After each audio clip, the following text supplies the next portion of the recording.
Alright folks, just a wee short one here. One welder, one welding mask, one set of leads, and a few bits of scrap metal. So, what am I going to do? I am going to show you what I made. And here it is here.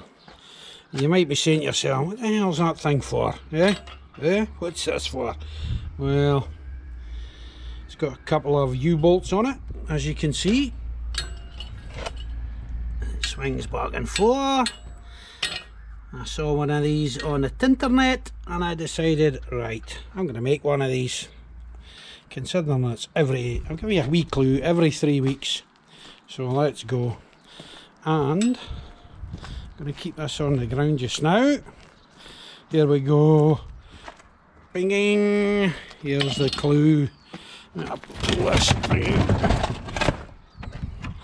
Lift this up. And I'll do this one-handed as I'm holding this camera.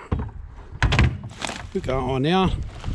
Pull that down. Compress all your crap. You don't need to touch it with your hands, you just pull this down, pulling this lever here.